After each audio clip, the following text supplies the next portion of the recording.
이 집에서 당장 나가. 그동안 키워줬으면 됐잖아. 아버지 장례식이 끝나자마자 계모가 민수에게 던진 차가운 말이었습니다. 민수는 아무 말 없이 고개를 끄덕였죠. 그런데 유진은 몰랐습니다. 자신이 지금 누구를 내쫓고 있는지를. 20년 전 7살 소년을 괴롭혔던 그 여자는 상상도 못했을 겁니다. 그 아이가 이제 300억 빌딩의 주인이 되어 있다는 사실을. 대체 어떤 일이 벌어진 걸까요? 이 집에서 당장 나가. 그동안 키워줬으면 됐잖아. 유진의 목소리는 차갑기 그지없었습니다. 아버지의 장례식이 끝난 지 불과 1시간도 지나지 않았는데 말이죠. 민수는 까만 상복 차림으로 아버지의 영정사진 앞에 서 있었습니다. 20살 청년의 어깨는 생각보다 단단해 보였지만 그의 눈가에는 아직 마르지 않은 눈물 자국이 남아 있었죠. 장례식장의 조명은 어둡고 차가웠습니다. 마지막 조문객들이 하나둘 발걸음을 옮기고 있었고 국화꽃 향이 코끝을 찔렀습니다. 민수는 고개를 숙인 채 아무 말도 하지 않았어요. 유진은 검은 옷 위로 반짝이는 진주 목걸이를 만지작거리며 민수에게 다가왔습니다. 그녀의 눈에는 눈물 한 방울 없었죠. 오히려 차가운 계산이 서려 있을 뿐이었어요. 내가 뭘 잘못했다고 그래요? 민수가 조용히 물었습니다. 목소리에는 떨림이 없었어요. 오히려 담담했죠. 마치 이런 상황을 이미 예상했다는 듯이 말입니다. 잘못한 게 뭐냐고. 이 집에 공짜로 얹혀 살면서 뭘 더 바라는 거야? 아버지도 돌아가셨는데 이제 우리가 남이지 뭐. 유진의 말은 날카로웠습니다. 그녀 옆에 서 있던 준호도 팔짱을 끼고 민수를 내려다보고 있었어요. 22살인 준호의 표정에는 오만함이 가득했죠. 엄마 말이 맞아. 이제 내가 여기 있을 이유가 없잖아. 우리도 새 출발해야 하고. 준호의 말에 민수는 잠시 침묵했습니다. 그리고는 천천히 고개를 끄덕였어요. 알겠습니다. 나가죠. 너무나 쉽게 나온 대답이었습니다. 유진은 잠깐 당황한 기색을 보였어요. 좀 더 저항하거나 애원할 줄 알았는데 말이죠. 그런데 한 가지만 물어봐도 될까요? 민수가 다시 입을 열었습니다. 뭘? 유진이 미간을 찌푸리며 대답했어요. 이 집 말이에요. 정말 어머니 것이 맞나요? 무슨 소리야? 당연히 내 집이지. 내 아버지가 내 이름으로 해놓으셨어. 유진의 목소리에 확신이 넘쳤습니다. 하지만 민수의 표정은 묘했어요. 뭔가 알고 있다는 듯한 미소가 입가에 스쳤죠. 그렇군요. 그럼 나가겠습니다. 민수는 정말로 돌아서서 문 쪽으로 걸어갔습니다. 유진과 준호는 그 뒷모습을 바라보며 안도했어요. 생각보다 쉽게 해결됐다고 생각했거든요. 그런데 민수가 문 앞에서 멈춰 섰습니다. 그리고 천천히 돌아봤어요. 아, 참, 한 가지 더. 뭐야 또? 준호가 짜증스럽게 물었습니다. 어머니께서 제 건물에서 나가라고 하시는 건가요? 뭔 소리야? 내 건물이 어디 있다고? 유진이 비웃으며 말했어요. 바로 여기요. 이 집 말입니다. 민수의 말에 장례식장이 순간 조용해졌습니다. 아직 정리를 마치지 못한 장례 용품들이 놓인 공간에서 민수의 목소리만 울려 퍼졌어요. 무슨 헛소리를 하고 있는 거야? 유진의 목소리가 높아졌습니다. 저한테 나가라고 하셨잖아요. 그런데 여기가 제 건물인데 어디로 나가라는 건지 궁금해서요. 민수는 주머니에서 서류 봉투를 꺼냈습니다. 봉투에는 법무법인의 도장이 찍혀 있었어요. 이게 뭔데? 준호가 다가와서 봉투를 빼앗으려 했지만 민수는 한 발짝 뒤로 물러섰습니다. 건물 소유권 이전 서류예요. 3일 전에 법적으로 완료됐습니다. 유진의 얼굴이 하얗게 변했어요. 그럴 리가 없어. 이 집은 분명히 내 이름으로 되어 있다고. 맞아요. 3일 전까지는요. 민수의 말에 유진과 준호는 말문이 막혔습니다. 아버지께서 돌아가시기 전에 저에게 연락하셨거든요. 마지막 유언 같은 거였죠. 이 집을 제가 사겠다고 하니까 흔쾌히 팔아주셨어요. 그런데 왜 우리한테 말 안 했어? 준호가 다급하게 물었어요. 아버지께서 비밀로 해달라고 하셨거든요. 아마 어머니가 속상해할까봐 그러셨나 봐요. 민수의 설명에 유진은 온몸이 떨렸습니다. 얼마에 샀는데? 300억입니다. 300억? 유진이 기절할 뻔한 소리를 질렀어요. 네. 현금으로 샀어요. 대출은 없고요. 민수의 말에 준호도 비틀거렸습니다. 너가 300억을 어떻게 가지고 있어? 말도 안 돼. IT 회사를 운영하거든요. 제법 잘 되고 있어서 다행히 현금이 있었죠. 민수가 담담하게 설명했습니다. 그럼 지금까지 우리가 내 집에서 살고 있었다는 거야? 유진의 목소리가 떨렸어요. 그런 셈이죠. 하지만 괜찮아요. 아버지 살아계실 때는 가족이었으니까요. 민수의 말에는 어떤 감정도 섞여 있지 않았어요. 마치 사실만을 나열하는 것 같았죠. 그럼 이제 어쩌라는 거야? 유진이 다급하게 물었습니다. 어머니께서 저보고 나가라고 하셨잖아요. 그런데 여기가 제 집이니까 좀 곤란하네요. 민수는 잠시 생각하는 척 했어요. 이렇게 하죠. 어머니와 준호 형이 이사 갈 시간을 드릴게요. 한 달 정도면 충분할까요? 한 달. 유진의 목소리가 다시 높아졌습니다. 아니면 더 드릴까요? 2달. 민수가 친절하게 물었어요. 하지만 그의 눈빛은 전혀 친절하지 않았죠. 유진은 이제야 상황을 제대로 파악했습니다. 자신이 얼마나 큰 실수를 했는지 깨달은 거죠. 그동안 무시하고 괴롭혔던 그 아이가 이제 자신보다 훨씬 높은 곳에 있었던 겁니다. 준호도 마찬가지였어요.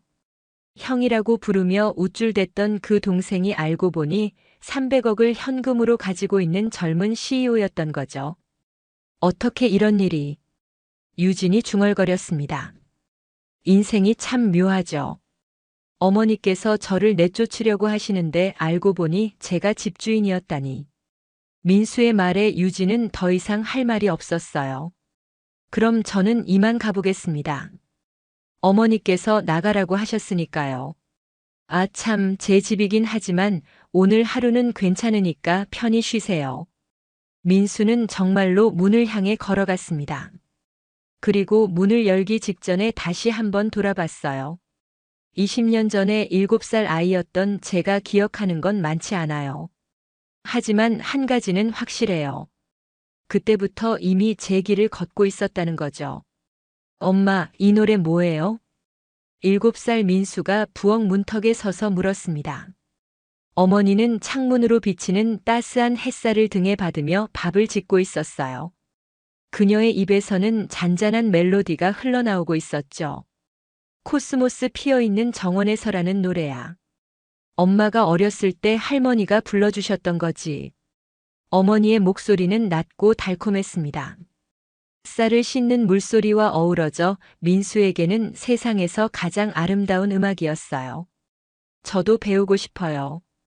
그래? 그럼 엄마가 가르쳐 줄게. 어머니가 민수를 향해 미소를 지었습니다. 그 미소 속에는 따뜻함이 가득했어요. 민수는 어머니 옆으로 다가가 발끝으로 서서 어머니의 어깨에 턱을 기댔습니다. 코스모스 피어있는 정원에서 어머니와 민수가 함께 노래를 불렀어요. 부엌은 따뜻한 햇살과 고운 노랫소리로 가득 찼습니다. 하지만 그 행복한 시간은 그날이 마지막이었습니다. 그날 저녁 어머니는 갑작스러운 뇌출혈로 쓰러졌어요. 민수는 아버지의 큰 손에 이끌려 병원 복도를 걸었습니다. 하얀 형광등 불빛 아래서 아버지의 얼굴은 창백했고 민수의 작은 손은 아버지의 거친 손 안에서 떨리고 있었어요. 아빠, 엄마 언제 깨어나요? 민수가 작은 목소리로 물었습니다. 아버지는 대답 대신 민수의 머리만 쓰다듬었어요. 그날 밤 어머니는 돌아오지 않았습니다. 민수에게는 고향이라는 노래의 멜로디만 남았죠. 어린 민수에게는 엄마와의 영원한 이별이 무엇을 의미하는지 이해할 수 없었어요. 하루가 지나고 일주일이 지나고 한 달이 지나도 엄마는 오지 않았습니다. 매일 밤 민수는 이불 속에서 눈물을 참으며 엄마가 흥얼거렸던 그 노래를 입술로 더듬곤 했어요. 아버지는 그 후 1년 동안 집에 거의 머물지 않았습니다. 사업이 바쁘다는 핑계로 늦게 들어오고 일찍 나갔어요. 민수는 집안일을 도와주시는 가정부 할머니의 보살핌을 받았습니다. 서류 뭉치와 노트북을 들고 다니던 아버지의 눈빛에는 항상 피로가 서려 있었어요. 어느 날 밤 아버지는 거실 소파에서 민수를 불렀습니다. 민수야, 아빠가 예쁜 이모를 데려올 거야. 이모랑 아빠랑 결혼하면 엄마라고 부르면 돼. 아버지의 목소리는 평소보다 부드러웠지만 어딘가 불안정했어요. 민수는 눈을 깜빡였습니다. 엄마가 떠난 빈자리를 누군가가 채운다는 것은 이상한 일이었어요. 하지만 이제 민수에게도 엄마가 생긴다고 생각하니 괜스레 설레었습니다. 미래를 모르는 민수는 그저 설레임에 고개를 끄덕였을 뿐이었어요. 새 엄마 유진은 처음에는 모든 것이 완벽했습니다. 민수의 머리를 쓰다듬고 맛있는 간식을 사왔어요. 새 학용품도 선물했죠. 우리 민수 정말 착하네. 이모가 맛있는 거 많이 사다 줄게. 유진의 목소리는 달콤했어요. 민수는 처음으로 어머니가 떠난 후 따뜻함을 느꼈습니다. 하지만 그녀의 진짜 아들인 준호가 함께 이사 온 후부터 모든 것이 달라졌어요. 준호는 민수보다 2살 많았고 날카로운 눈매를 가진 아이였습니다. 유진은 준호의 방을 가장 햇빛이 잘 드는 방으로 정했어요. 민수의 방은 복도 끝 작은 창문이 있는 방이 되었죠. 준호는 공부를 많이 해야 해서 조용한 방이 필요하거든. 민수는 착하니까 이해해주지. 유진이 민수에게 말했어요. 민수는 고개를 끄덕였습니다. 착한 아이가 되고 싶었거든요. 그리고 매일 아침 유진의 목소리가 바뀌기 시작했어요. 민수야, 집 청소 좀 해야지. 이제 가정부 할머니 안 오시니까 집안 청소는 내가 해야 해. 먹은 거 다 치우고 설거지 해놔라. 공짜로 밥 먹으면서 이 정도는 스스로 해야지. 민수는 의자에 올라서 싱크대에 손을 뻗었어요. 물이 차가웠지만 거부할 수 없었습니다. 준호는 거실에서 텔레비전을 보며 과자를 먹었어요. 과자 부스러기를 소파에 흘렸죠. 나중에 유진은 그 흔적을 발견했습니다. 이게 뭐니? 민수야, 내가 치워. 준호는 지금 공부해야 해. 준호는 입꼬리를 올리며 민수를 바라보았어요. 그의 눈빛에는 승리의 기쁨이 있었습니다. 민수는 말없이 청소기를 가져왔어요. 이런 일은 하루 이틀이 아니었습니다. 어느 날은 준호가 물컵을 떨어뜨려 깨뜨렸어요. 유진이 소리를 듣고 달려왔을 때 준호는 재빨리 거짓말을 했습니다. 민수가 부딪혔어요. 유진은 준호의 말을 의심 없이 받아들였어요. 그녀의 눈빛이 차가워졌고 민수에게 야단을 쳤습니다. 유리 조각을 치우며 민수의 손가락이 베었지만 민수는 눈물을 보이지 않았어요. 대신 마음속으로 고향을 흥얼거렸습니다. 그 노래는 이런 일이 있을 때마다 마음의 위안이 되었어요.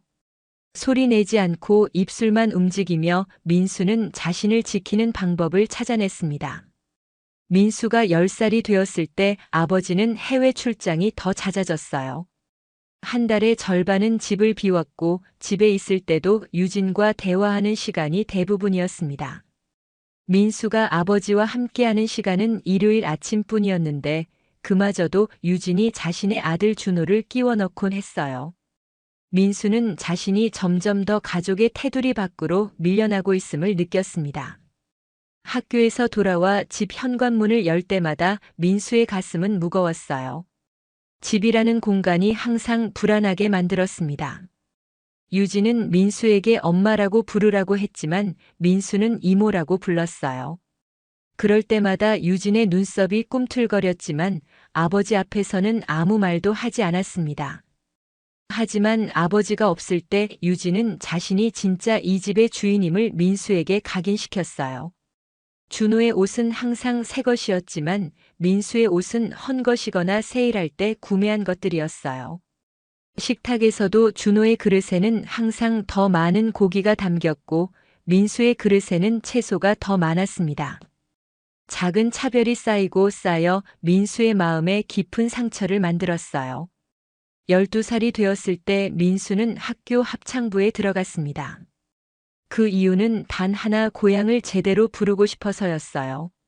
합창부 선생님은 민수의 요청에 미소를 지었고 전통 민요 시간에 그 노래를 가르쳐 주었습니다. 민수는 처음으로 노래 전체 가사를 알게 되었고 매일 밤 베개에 얼굴을 묻고 그 노래를 불렀어요.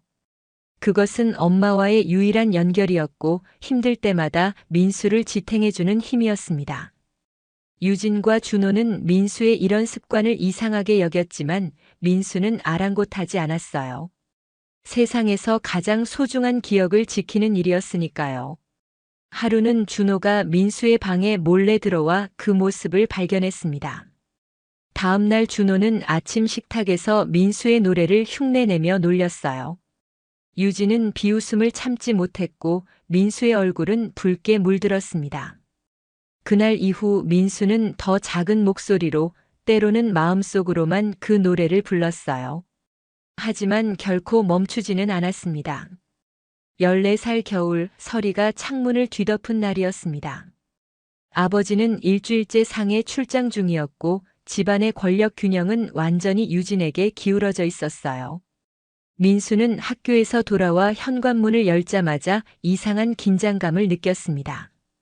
거실에 유진이 팔짱을 끼고 서 있었고 준호는 소파에 앉아 민수를 향해 교묘한 미소를 지었어요. 민수의 가슴이 묵직해졌습니다. 무언가 좋지 않은 일이 벌어질 것임을 직감했어요. 내 지갑이 없어졌어. 20만 원이 들어 있었는데. 유진의 목소리는 얼음장처럼 차가웠습니다. 민수는 입을 열어 부인하려 했지만 준호가 먼저 말했어요. 민수가 아까 엄마 방에서 나오는 거 봤어요. 뭔가 만지작거리던 것 같던데. 준호의 거짓말은 너무나 자연스러웠습니다. 민수의 눈이 커졌고 심장이 빠르게 뛰기 시작했어요. 억울함이 목구멍까지 차올랐지만 이미 유진의 눈에는 확신이 들어차 있었습니다. 저는 이모 방에 들어간 적 없어요. 정말이에요. 민수가 간절하게 말했지만 유진은 귀를 기울이지 않았어요. 스스로 반성해. 내가 뭘 잘못했는지 생각해봐. 유진이 민수를 거실 마루 한가운데 세워놓고 냉정하게 말했습니다. 민수는 유진이 화를 풀지 않을까 마지막 희망을 걸고 유진의 눈을 바라봤어요. 그러나 그곳에는 어떤 온기도 없었습니다. 유진은 현관문을 열었고 바깥에 차가운 공기가 밀려 들어왔어요. 창문 너머로 눈발이 날리는 것이 보였습니다. 나가서 반성하고 와. 내가 뭘 잘못했는지 알 때까지는 들어오지 마. 유진은 얇은 겨울 점퍼를 민수의 어깨에 던졌어요. 문이 닫히는 소리가 민수의 귀에 울렸습니다. 민수는 떨리는 손으로 점퍼 지퍼를 올렸지만 차가운 기운은 쉽게 옷을 관통했어요. 발걸음을 내디디며 민수는 자신이 어디로 가야 할지 알 수 없었습니다. 동네를 한 바퀴 돌았을 뿐인데 발가락은 이미 감각이 무뎌지기 시작했어요. 눈은 점점 더 세차게 내렸고 어둠이 빠르게 내려앉았습니다. 주머니에는 학교 급식실에서 남겨둔 빵 조각이 전부였어요. 민수는 그것을 꺼내 천천히 먹으며 공원 벤치에 앉았습니다. 잠시 후 민수의 눈에서 눈물이 흘러내렸어요. 그것은 단순한 추위나 배고픔 때문이 아니었습니다. 자신이 이 세상에 혼자라는 깊은 상실감 때문이었어요. 엄마가 그리웠습니다. 손을 잡아주던 아버지가 그리웠어요. 코스모스 피어있는 정원에서 떨리는 입술로 민수는 노래를 시작했습니다. 처음에는 흐느끼는 소리에 가려 멜로디가 잘 들리지 않았어요. 하지만 노래를 이어갈수록 민수의 목소리는 조금씩 안정을 찾았습니다. 마치 어머니가 민수의 곁에 앉아 함께 부르는 것 같은 기분이 들었어요. 민수의 마음속에서 무언가가 단단해지기 시작했습니다. 서러움과 공포 속에서도 살아남겠다는 결심이 차올랐어요. 민수는 천천히 벤치에서 일어났습니다. 지금은 버텨내야 할 때였어요. 스스로를 지켜야 할 때였죠. 눈물을 닦으며 민수는 불빛이 환한 거리를 향해 걸음을 옮겼습니다. 눈발이 점점 더 거세지는 밤거리에서 민수의 발걸음은 무거워졌어요. 운동화 속으로 눈이 스며들어 발가락이 얼얼했고 손은 주머니 속에 넣어도 따뜻해지지 않았습니다. 가로등 불빛 아래 하얀 김이 피어올랐고 민수는 주머니를 뒤적였어요. 학생증과 500원짜리 동전 2개가 전부였습니다. 공중전화로 아버지에게 전화를 걸어볼까 생각했지만 국제 전화를 걸 만한 돈도 없었고 상해 출장 중인 아버지에게 어떤 말을 해야 할지도 막막했어요. 아빠, 새엄마가 나를 밖으로 내쫓았어요 라고 말하면 아버지는 믿어줄까? 아니면 또 유진의 말만 들을까? 민수는 눈발이 날리는 하늘을 올려다보았어요. 밤하늘은 도시의 불빛 때문에 탁하게 빛났고 별은 보이지 않았습니다. 어디로 가야 할지, 무엇을 해야 할지 알 수 없었어요. 그저 발이 이끄는 대로 걸었습니다. 상가 건물들 사이로 이어진 길을 따라 걷다 보니 갑자기 따뜻한 빛과 함께 고소한 기름 냄새가 코끝을 스쳤어요. 편의점이었습니다. 24시라고 쓰인 간판이 노란색 불빛으로 따뜻하게 빛났고 유리창 너머로 중년 남성이 정리 작업을 하는 모습이 보였어요. 민수는 저도 모르게 발걸음을 멈추고 유리창 앞에 서서 안을 들여다보았습니다. 배고픔이 갑자기 몰려왔고 위장이 꼬르륵 소리를 냈어요. 입안에 침이 고였지만 민수는 다시 걸음을 옮기려 했습니다. 그때 편의점 안에서 누군가가 민수를 응시하는 것이 느껴졌어요. 중년의 남자가 카운터 뒤에서 민수를 바라보고 있었습니다. 그는 까만 앞치마를 두르고 있었고 넓은 어깨와 단단한 팔뚝이 인상적이었어요. 민수는 시선을 피하고 빠르게 걸어가려 했지만 편의점 문이 열리고 남자의 목소리가 들려왔습니다. 학생, 추운 것 같은데 잠시 몸 좀 녹이고 가. 민수는 걸음을 멈추고 뒤돌아보았어요. 남자는 문을 활짝 열고 서 있었고 그의 눈빛은 따뜻했습니다. 망설임 끝에 민수는 천천히 편의점 안으로 들어갔어요. 밖보다 정말 훨씬 따뜻했습니다. 손끝과 발끝에 감각이 돌아오자 오히려 따끔거리는 통증이 느껴졌어요. 그 순간 꼬르륵 배에서 소리가 났습니다. 소리를 들은 사장은 피식 웃으면서 말했어요. 저기 앉아. 뭐 좀 먹어야겠다. 남자는 편의점 한 구석에 놓인 테이블을 가리켰고 민수는 조용히 그곳에 앉았어요. 곧 남자는 따뜻한 컵라면 하나와 삼각김밥을 가져왔습니다. 민수는 망설였지만 배고픔을 이기지 못하고 젓가락을 집어들었어요. 첫 한 입을 먹자 뜨거운 국물이 목구멍을 타고 내려가며 온몸으로 따뜻함이 퍼져나갔습니다. 민수는 허겁지겁 먹기 시작했어요. 남자는 멀찍이 서서 가만히 지켜보았습니다. 천천히 먹어. 더 있으니까. 민수의 눈가에 눈물이 맺혔어요. 억울함, 외로움, 그리고 이 낯선 사람의 친절함이 한꺼번에 몰려와 감정이 북받쳤습니다. 눈물을 참으려 했지만 결국 뺨을 타고 흘러내렸어요. 집에 무슨 일 있어? 남자는 민수 맞은편에 앉아서 조용히 물었습니다. 민수는 말을 꺼내기 어려웠지만 천천히 이야기를 시작했어요. 새엄마와 의붓형, 그리고 오늘 지갑 사건에 대해 이야기했습니다. 남자는 가만히 듣고 있다가 자신을 소개했어요. 난 박영수라고 해. 이 편의점 사장이야. 넌? 이민수입니다. 14살이에요. 영수는 고개를 끄덕였어요. 그의 눈빛에는 걱정과 함께 무언가를 결정하는 듯한 빛이 어렸습니다. 영수는 자리에서 일어나 편의점 뒤쪽으로 향했고 잠시 후 따뜻한 물수건을 가져와 민수에게 건넸어요. 얼굴 좀 닦아. 좀 이따 집에 전화해서 데리러 오라고 할까? 민수의 표정이 굳었습니다. 집으로 돌아간다는 생각만으로도 가슴이 답답해졌어요. 영수는 민수의 반응을 놓치지 않았고 더 이상 그 이야기를 꺼내지 않았습니다. 10시가 넘어 손님들이 모두 나간 후 영수는 편의점 문에 닫힘 안내를 걸고 민수에게 물었습니다. 집에 언제 들어갈 거야? 민수는 머뭇거렸어요. 사실 돌아갈 생각이 없었습니다. 아니, 돌아갈 수 없었어요. 하지만 갈 곳이 없다는 것도 알고 있었습니다. 조금만 여기 있어도 될까요? 영수는 한참을 생각하다가 고개를 끄덕였어요. 그는 편의점 뒤편 작은 창고를 가리켰습니다. 그곳에는 간이 침대가 놓여 있었고 담요가 정돈되어 있었어요. 오늘은 여기서 자. 내일 생각해보자. 그날 밤 민수는 오랜만에 따뜻한 공간에서 잠을 청했습니다. 낯선 곳이었지만 이상하게도 안전하다는 느낌이 들었어요. 창문 너머로 눈이 계속 내리고 있었고 도시의 불빛이 흐릿하게 보였습니다.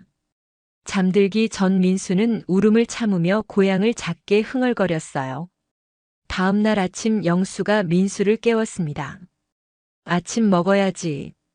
영수는 편의점에서 파는 도시락과 우유를 내주었고 민수는 맛있게 먹었어요. 식사를 마친 후 영수가 물었습니다.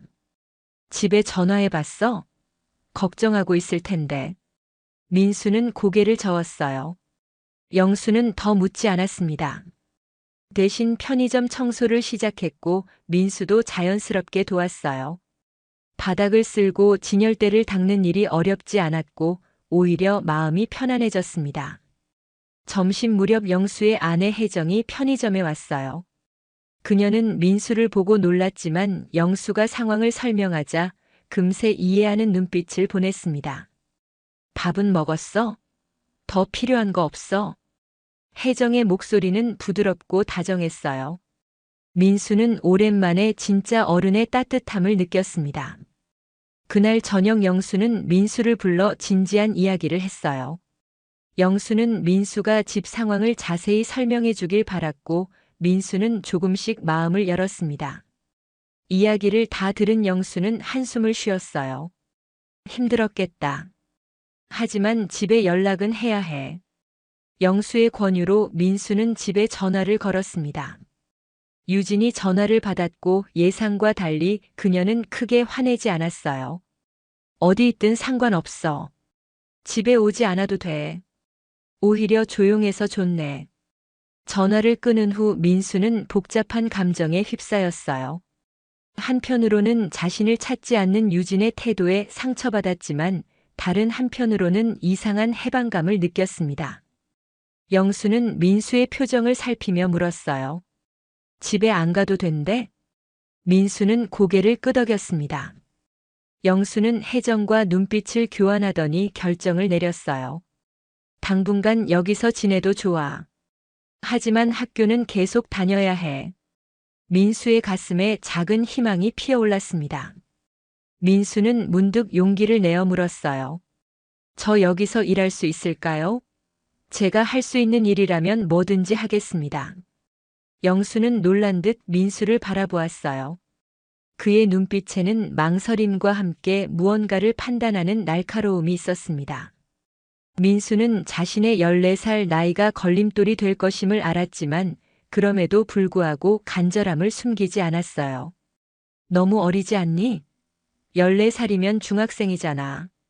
영수의 목소리는 조용했지만 단호했습니다. 민수는 자신의 나이가 걸림돌이 될 것을 이미 각오하고 있었어요. 하지만 지금 민수에게는 선택의 여지가 없었습니다. 집으로 돌아갈 수도 없고 길거리에서 지낼 수도 없었어요. 민수는 두 손을 무릎 위에 올려놓고 정중하게 고개를 숙였습니다. 제발요. 뭐든지 할 수 있어요. 청소도 정리도 정말 열심히 하겠습니다.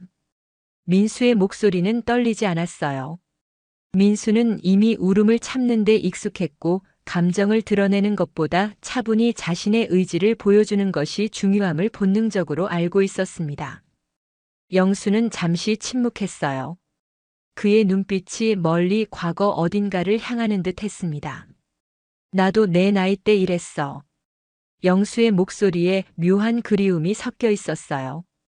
영수는 천천히 이야기를 이어갔습니다. 그의 집도 가난했고 13살 때부터 남몰래 새벽에 신문을 돌렸던 일, 학교 다니면서도 편의점에서 아르바이트를 했던 기억들을 조용히 나누었어요. 민수는 영수의 말 한마디 한마디를 놓치지 않으려 귀를 기울였습니다. 그때는 아무도 신경 안 썼어. 법이고 뭐고 그냥 일하고 돈 받고 끝이었지. 영수의 표정이 단단해졌어요. 영수는 자리에서 일어나 카운터 뒤 서랍장으로 향했습니다. 서류 몇 장을 꺼내 들고 돌아와 민수 앞에 놓았어요. 청소년 근로신고서야. 요즘은 법대로 해야 해. 내가 일하려면 이걸 제대로 써야 한다. 민수는 놀란 눈으로 서류를 바라보았어요. 영수가 이렇게 진지하게 대응할 줄은 몰랐습니다. 서류에는 청소년 근로신고서라는 제목과 함께 빈칸들이 줄지어 있었어요. 영수는 볼펜을 꺼내 하나씩 설명하기 시작했습니다. 법적으로 너처럼 14살인 청소년은 하루 7시간 이상 일할 수 없어. 학교 수업이 있는 날은 3시간으로 제한되고 급여는 최저임금의 90%, 여기 적혀 있는 대로야. 영수는 또박또박 각 항목을 짚어가며 설명했어요. 근무시간, 급여, 휴일, 안전수칙까지. 영수의 진지한 태도에 민수는 가슴이 뭉클해졌어요.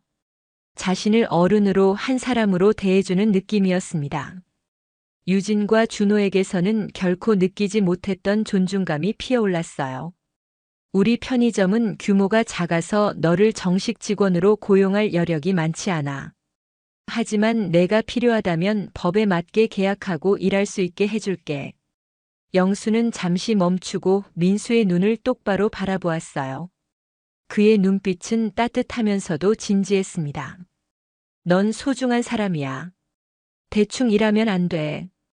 여기서 일하면서 배울 것도 많을 거고 내 미래에도 도움이 되길 바라. 민수의 눈가가 뜨거워졌어요. 소중한 사람이라는 말을 들은 것이 얼마만인지 기억조차 나지 않았습니다. 영수는 계약서의 마지막 페이지를 넘겼어요. 다음 날 아침 민수는 평소보다 일찍 일어났습니다. 영수가 빌려준 작업복으로 갈아입고 편의점으로 내려갔어요. 영수는 이미 편의점 문을 열고 준비를 시작하고 있었습니다. 우선 편의점 안팎을 깨끗이 쓸고 진열대도 닦아. 청소용품은 저기 있어. 민수는 고개를 끄덕이고 열심히 일을 시작했어요. 처음에는 어색했지만 곧 리듬을 찾아갔습니다. 바닥을 쓸고 진열대를 닦고 유리창의 먼지를 제거했어요. 영수는 멀리서 민수를 지켜보다가 가끔 조언을 건넸습니다. 구석구석까지 신경 써서 닦아. 손님들은 우리가 미처 보지 못한 곳까지 다 봐. 첫 손님들이 들어오기 시작했어요. 영수는 민수에게 물건을 정리하고 계산을 도와주는 법을 가르쳤습니다. 민수는 긴장했지만 실수하지 않으려 집중했어요. 점심시간이 되자 편의점은 직장인들과 학생들로 붐볐습니다. 민수는 정신없이 움직였어요. 영수는 계산대에서 손님들을 응대하며 가끔 민수에게 격려의 눈빛을 보냈습니다. 저녁 무렵 혜정이 편의점에 왔어요. 그녀는 민수가 열심히 일하는 모습을 보고 미소 지었습니다. 일 배우는 중이구나. 잘하고 있어.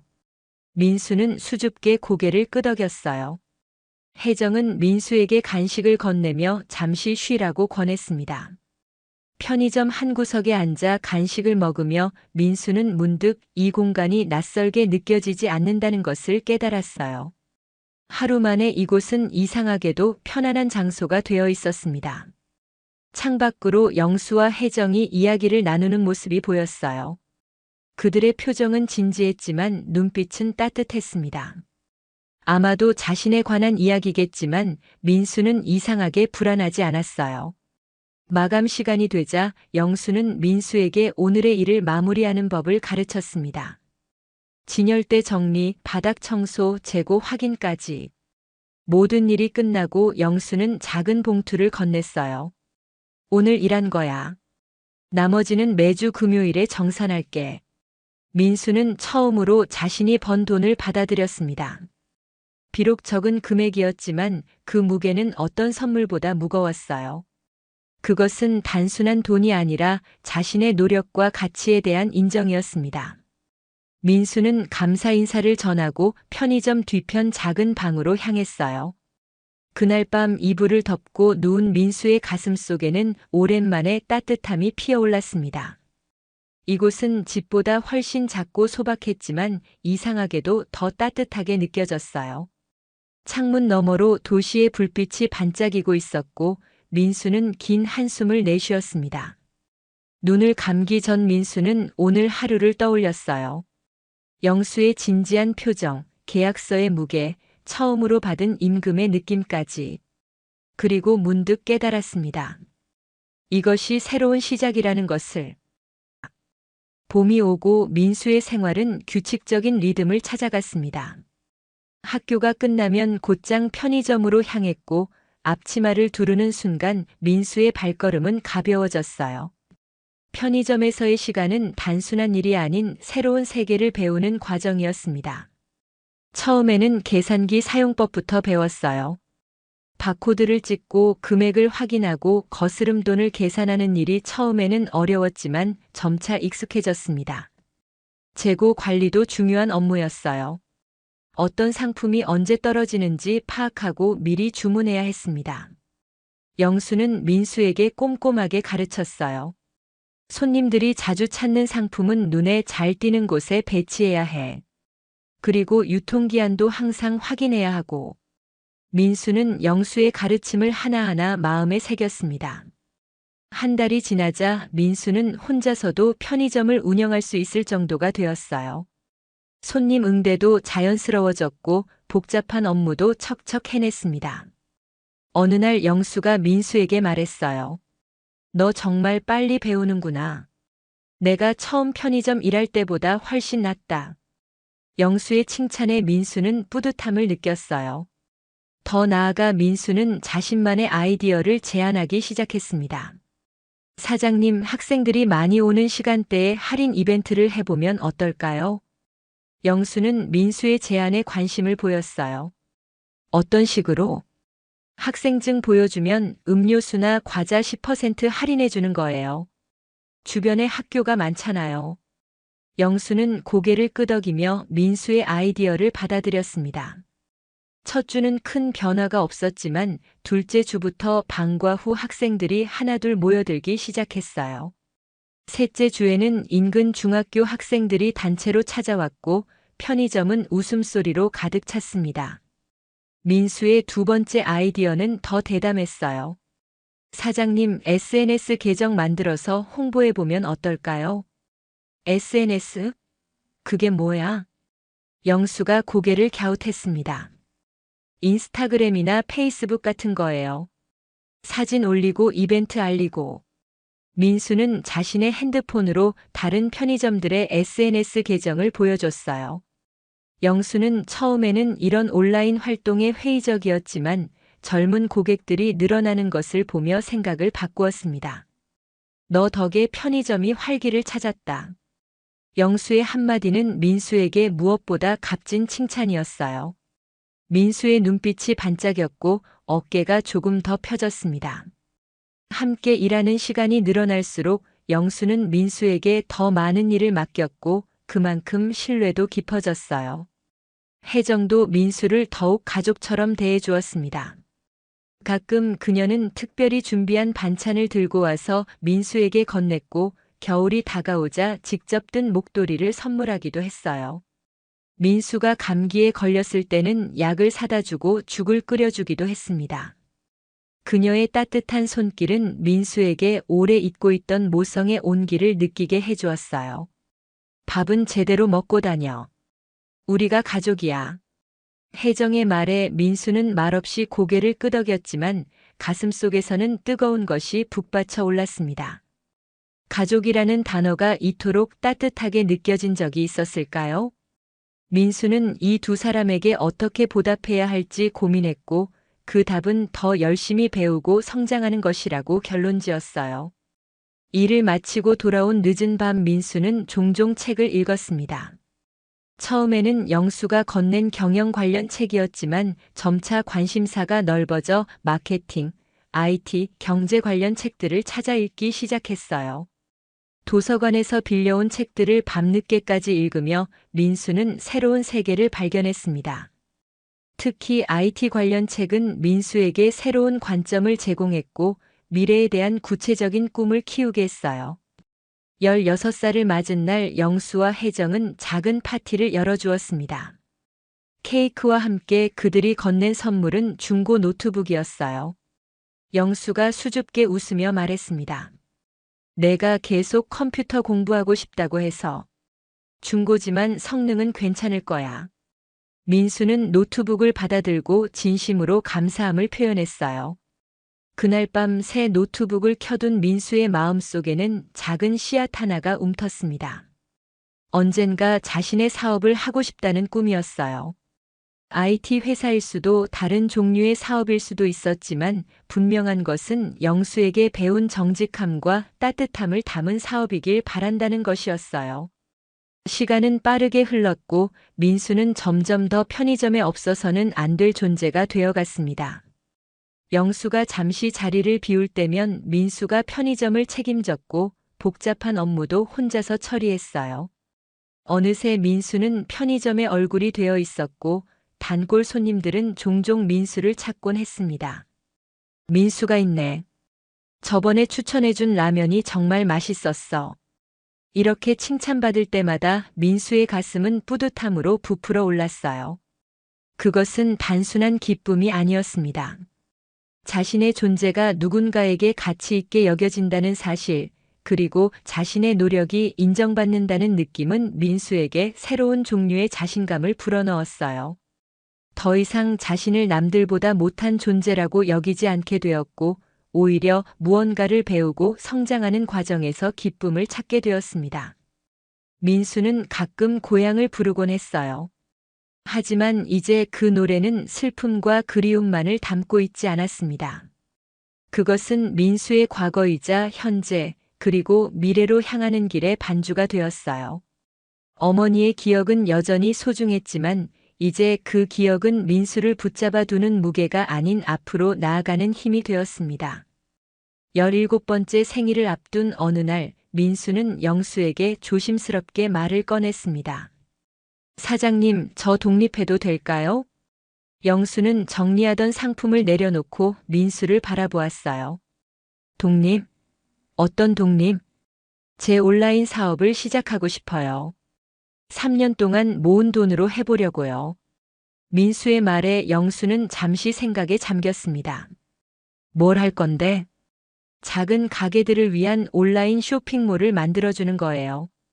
여기서 배운 게 많아서 다른 사장님들도 도울 수 있을 것 같아요. 영수의 눈빛이 반짝였어요. 그거 좋은 아이디어구나. 요즘은 정말 필요한 일이야. 그날 밤 영수와 혜정, 그리고 민수는 늦게까지 이야기를 나누었습니다. 사업 계획부터 자금, 사무실 문제까지 하나하나 꼼꼼히 검토했어요.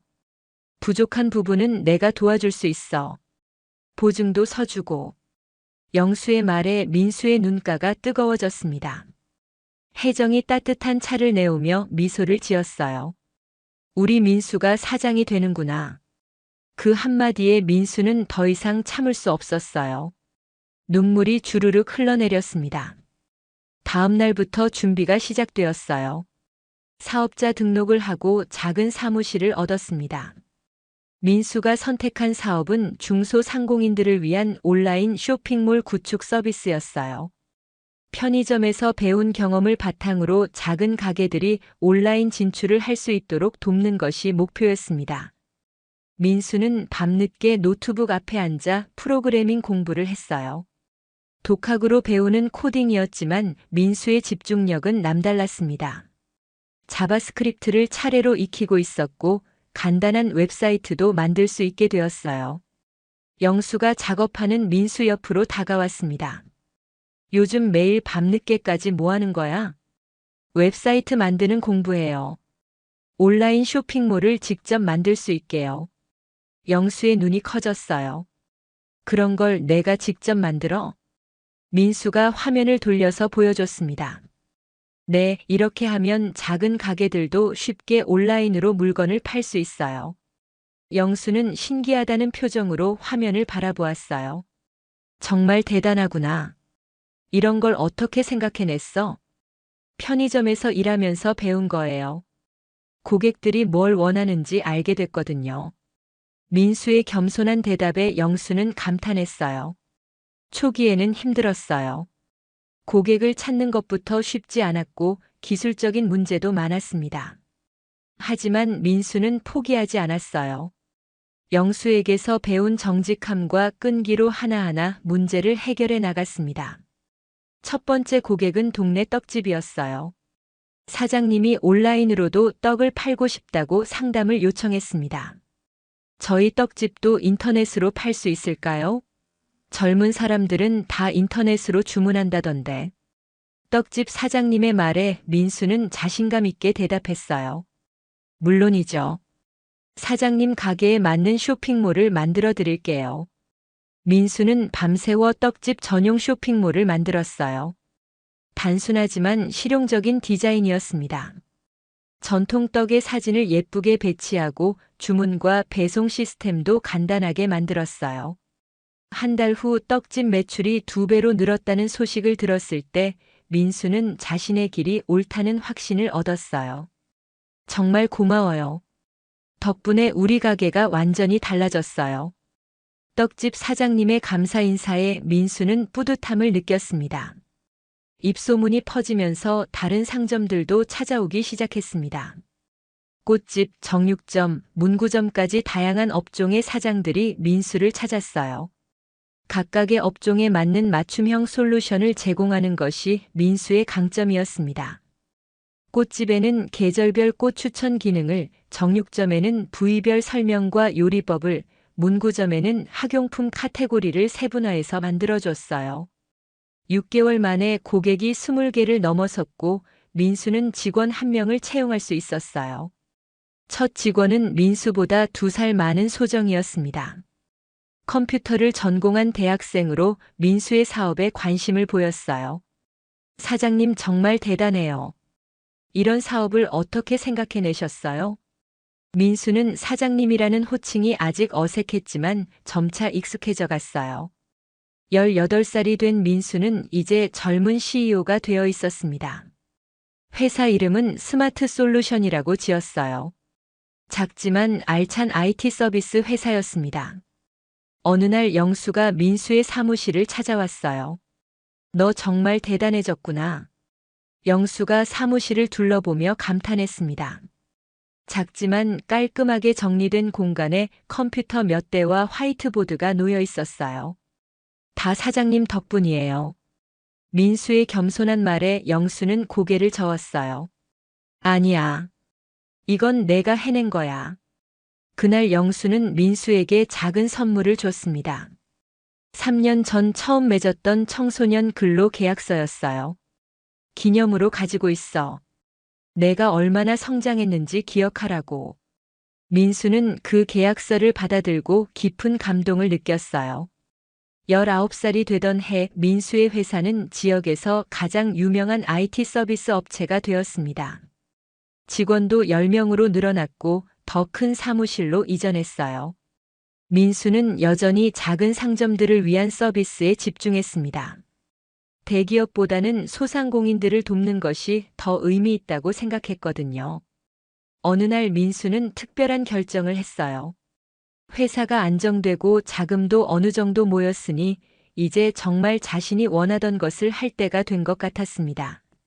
민수는 부동산 중개업소에 전화를 걸었어요. 혹시 매물 중에 주택가에 있는 3층 건물 있나요? 300억 정도 예산으로 현금 구매하려고 하는데요.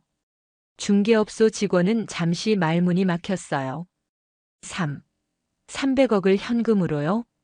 네, 급하지는 않으니까 좋은 매물 있으면 연락 주세요.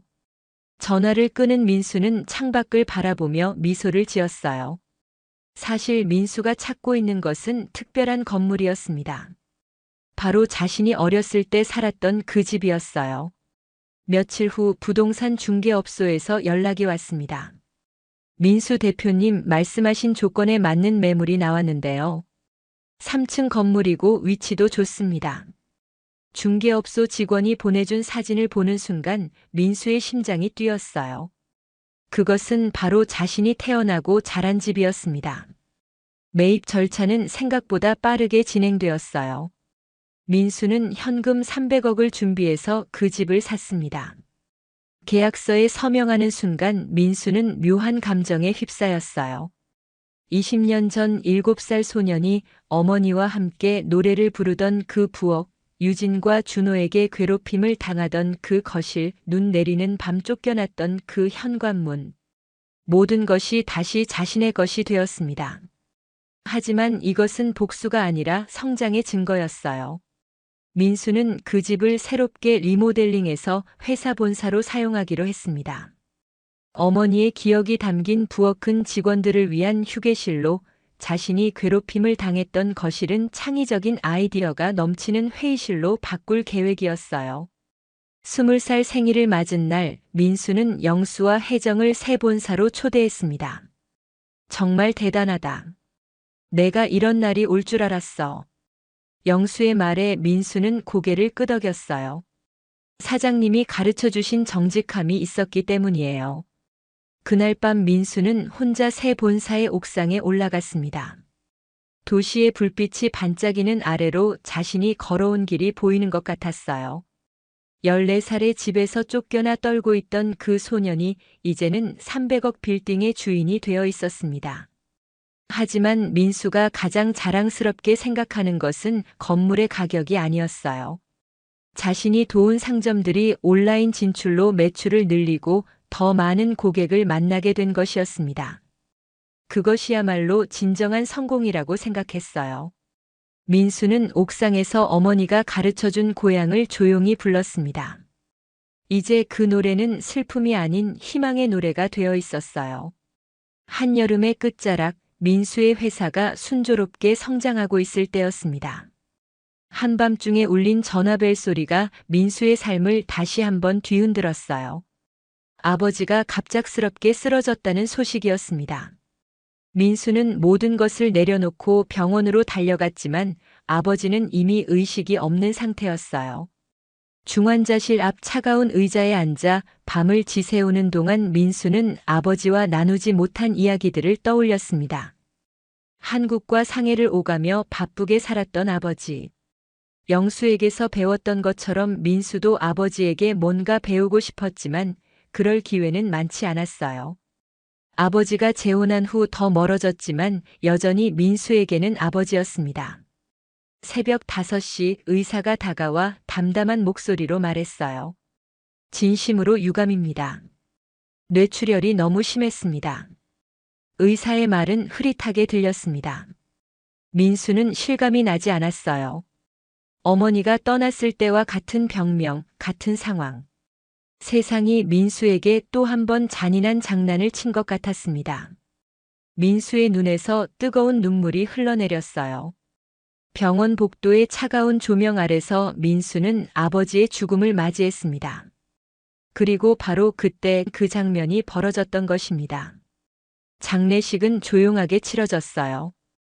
영수와 혜정은 민수의 곁을 지켰고 민수의 직원들도 찾아와 조의를 표했습니다. 유진과 준호도 와 있었지만 그들의 눈빛은 민수를 향한 따뜻함이라고는 찾아볼 수 없었어요. 민수가 잘 되고 있다는 소식은 들었지만 그들의 표정에는 오히려 불편함이 어렸습니다. 3개월이 흘렀어요. 민수는 아버지의 죽음을 슬퍼할 겨를도 없이 사업에 몰두했습니다. 회사는 계속 성장했고 새로운 프로젝트들이 줄을 이었어요.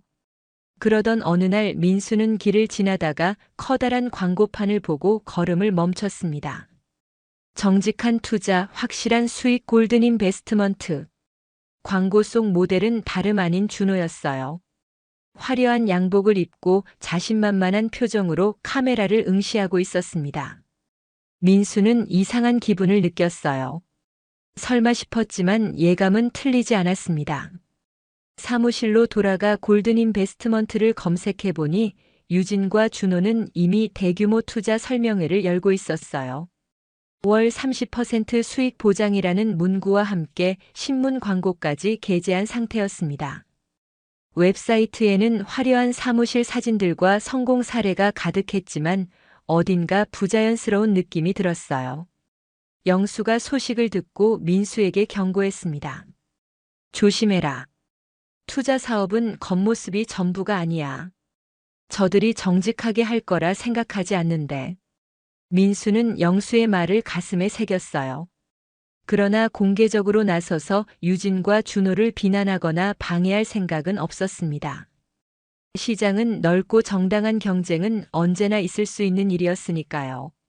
하지만 민수의 직감은 그들의 사업에 무언가 불순한 의도가 숨어 있다고 말하고 있었어요. 시간이 흐를수록 골든 인베스트먼트는 급속도로 성장했습니다. 화려한 마케팅과 과장된 수익 약속으로 6개월 만에 전국에 수십 개 지점을 열었어요. 뉴스에는 20대 초반의 젊은 CEO가 이끄는 급성장 투자회사라는 제목으로 준호의 인터뷰가 실리기도 했습니다. 민수를 내쫓았던 집은 이제 골든 인베스트먼트 본사가 되어 있었고 유진과 준호는 명품으로 치장하고 고급차를 타며 호화로운 생활을 누리고 있었어요. 그러나 화려한 외관 뒤에는 어두운 그림자가 드리워지고 있었습니다. 민수는 우연히 한 투자자와 대화할 기회가 있었어요. 카페에서 만난 50대 남성이었습니다. 골든 인베스트먼트에 5천만 원을 투자했는데 완전히 속았어요. 그의 목소리에는 분노와 절망이 섞여 있었어요. 투자금만 받고 제대로 된 설명도 없어요. 수익은커녕 원금도 위험한 상황이고 회사 연락도 잘 안 돼요. 이러다 모든 걸 잃을 것 같아요. 이 이야기를 들은 민수는 조용히 메모를 했어요. 그리고 다른 골든 인베스트먼트 투자자들을 조사하기 시작했습니다. 결과는 비슷했어요. 대부분의 투자자들은 불만을 품고 있었지만 계약상 위약금이 너무 커서 쉽게 빠져나올 수 없는 상황이었습니다. 상황은 갈수록 악화되었어요. 한 투자자가 회사를 상대로 소송을 제기했지만 회사 측은 책임을 회피하며 모든 것을 투자자 본인의 선택이라고 주장했습니다. 이 사건을 계기로 언론에서 골든 인베스트먼트에 대한 의혹이 제기되기 시작했어요. 한 경제 전문지는 사기 투자회사 의혹, 골든 인베스트먼트의 실체는이라는 제목의 기사를 게재했고 금융감독원에서도 조사에 나섰습니다. 민수는 이 모든 상황을 지켜보며 복잡한 감정에 휩싸였어요. 한편으로는 유진과 준호가 저지르는 불법에 분노했지만 다른 한편으로는 그들의 몰락이 무고한 투자자들에게도 큰 피해를 줄 것이라는 사실이 걱정되었습니다. 민수는 사무실에 앉아 깊은 생각에 잠겼어요. 무작정 나서면 안 돼. 증거를 수집하고 피해자들을 돕는 방법을 찾아야 해. 민수는 조용히 계획을 세우기 시작했습니다. 먼저 신뢰할 수 있는 변호사를 고용해 법적인 조언을 구했어요. 그리고 피해 투자자들의 연락처를 수집하고 그들의 이야기를 경청했습니다. 모든 증언은 녹음되었고 계약서와 거래 내역도 확보했어요. 이것은 단순한 복수가 아니라 정의를 세우기 위한 준비였습니다. 영수는 민수의 조용한 분노와 결의를 이해했어요. 내가 옳은 일을 하고 있다는 걸 잊지 마. 하지만 너 자신도 잃지 말고. 민수는 고개를 끄덕였습니다. 민수의 눈에는 분노가 아닌 냉철한 결단력이 서려 있었어요. 유진과 준호는 민수를 과소평가했습니다. 그들은 민수가 이미 수년 동안 정직하게 사업을 키워왔고 많은 이들의 신뢰를 얻었다는 사실을 몰랐어요. 또한 민수가 얼마나 인내심 있게 준비할 수 있는지도 알지 못했습니다. 때가 오면 그들은 진정한 대가를 치르게 될 거예요. 민수의 목소리는 작았지만 단호했어요. 민수는 창밖으로 바라보며 생각했습니다. 이것은 단순한 개인적 감정이 아니라 정의를 바로 세우는 일이었어요. 그리고 민수는 이미 어떻게 해야 할지 알고 있었습니다. 그리고 마침내 그날이 왔습니다. 아버지의 장례식 날이었어요. 민수는 모든 준비를 마친 상태였습니다. 3일 전에 300억 현금으로 그 집을 매입했고 법적 절차도 완료했어요. 이제 남은 것은 유진과 준호에게 진실을 알려주는 일뿐이었습니다. 장례식장에서 유진이 차가운 목소리로 말했을 때 민수는 이미 각오가 되어 있었어요. 이 집에서 당장 나가. 그동안 키워줬으면 됐잖아. 민수는 담담하게 대답했습니다. 알겠습니다. 나가죠. 하지만 그것으로 끝이 아니었어요. 민수가 건물 소유권 이전 서류를 보여주며 진실을 밝혔을 때 유진과 준호의 표정은 완전히 달라졌습니다. 300억을 현금으로 지불해서 산 그 집이 바로 자신들이 살고 있던 곳이었다는 사실을 알게 된 순간이었어요. 하지만 민수의 계획은 여기서 끝나지 않았습니다. 일주일 후 서울중앙지법 조정실에서 더 큰 반전이 기다리고 있었어요. 골든인베스트먼트 피해자들과 함께 제기한 민사소송이었습니다. 김태성 변호사가 프로젝터를 켜고 증거 자료들을 하나씩 제시했어요. 첫 번째는 골든인베스트먼트의 내부 문서였습니다. 투자자 이익 착취 방안이라는 제목의 문서에는 준호의 서명이 선명했어요. 두 번째는 피해 투자자들의 증언 영상이었습니다. 전 재산을 잃은 50대 남성의 절절한 호소가 회의실을 울렸어요. 세 번째는 가장 결정적인 증거였습니다. 민수가 직접 수집한 골든인베스트먼트의 거래 내역과 회계 자료였어요. 실제로는 투자 수익이 전혀 없었고 신규 투자자의 돈으로 기존 투자자에게 수익금을 지급하는 전형적인 폰지 사기였습니다. 이 모든 증거가 제시되자 준호의 변호사도 더 이상 변명할 수 없었어요. 유진은 머리를 숙인 채 테이블을 바라보고 있었고 준호는 초조하게 손가락으로 테이블을 두드리고 있었습니다. 그때 민수가 천천히 자리에서 일어났습니다. 저를 내쫓던 날 저는 이미 제 길을 걷고 있었습니다. 민수의 목소리는 회의실 전체에 울려 퍼졌어요.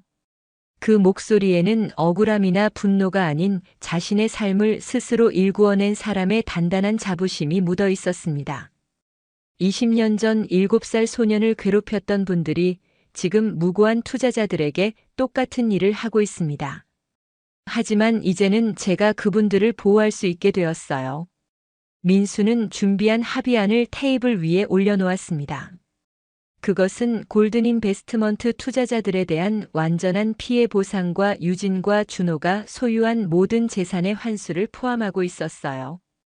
또한 민수의 회사가 피해자들의 재정 회복을 도울 특별 프로그램도 제안되어 있었습니다. 합의하겠습니다. 준호의 목소리는 간신히 들렸어요. 평생 처음으로 그는 현실을 직시하게 된 것 같았습니다. 유진의 어깨가 무너져 내렸고 그녀의 눈에서 처음으로 눈물이 흘러내렸어요. 합의가 성사된 후 민수는 조용히 법원을 나섰습니다. 밖에서는 영수와 혜정이 기다리고 있었어요. 수고했다. 정말로. 영수의 말에 민수는 깊이 고개를 숙였습니다. 사장님이 가르쳐 주신 정직함이 있었기 때문이에요. 그날 저녁 민수는 새 본사 옥상에 올라 도시를 내려다보았습니다. 이제 모든 것이 끝났어요. 유진과 준호는 법적 처벌을 받게 되고 피해자들은 보상을 받게 될 것입니다. 하지만 민수에게 가장 중요한 것은 복수의 완성이 아니었어요. 그보다는 자신이 앞으로 어떤 길을 걸어갈 것인지였습니다. 민수는 새로운 프로젝트를 준비하고 있었어요. 바로 사기 피해자들을 위한 재기 지원 프로그램이었습니다. 골든인베스트먼트 피해자들뿐만 아니라 다른 투자 사기로 고통받는 모든 사람들을 도울 계획이었어요.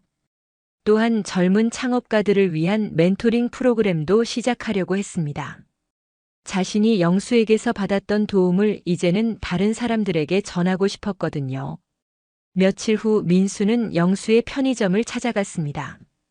사장님, 제가 하나 제안하고 싶은 게 있어요. 뭔데? 영수가 정리하던 상품을 놓고 민수를 바라보았어요. 사장님도 제 멘토링 프로그램에 참여해 주세요. 젊은 창업가들에게 정말 필요한 조언을 해줄 수 있는 분은 사장님 뿐이에요. 영수의 눈이 반짝였어요. 내가 뭘 가르칠 수 있겠어? 정직한 사업의 가치요. 그것보다 소중한 건 없잖아요. 그날 밤 민수는 오랜만에 편의점 뒤편 작은 방에서 잤어요. 3년 전 14살 소년이 처음 머물렀던 그 방에서 말이죠. 아무것도 변하지 않은 그 공간에서 민수는 자신이 얼마나 멀리 왔는지 실감했습니다. 하지만 동시에 자신의 뿌리가 어디에 있는지도 확인할 수 있었어요. 다음 날 아침 영수가 아침 식사를 준비해 주었습니다. 편의점 도시락이 아닌 혜정이 직접 만든 따뜻한 집밥이었어요. 이제 어떻게 할 거야? 영수가 물었습니다. 더 많은 사람들을 도울 거예요. 저처럼 어려운 상황에 있는 사람들이 포기하지 않고 꿈을 이룰 수 있도록요. 민수의 대답에 영수는 만족스러운 미소를 지었어요. 그날 오후 민수는 자신의 본사로 돌아갔습니다. 300억 빌딩의 주인이 되었지만 민수에게 정말 소중한 것은 따로 있었어요. 바로 영수와 혜정에게서 배운 가족의 의미, 정직한 사업의 가치, 그리고 어려운 이웃을 돕는 마음이었습니다. 민수는 어머니의 사진을 책상 위에 놓고 조용히 말했어요. 엄마, 이제 저도 누군가의 희망이 되고 있어요.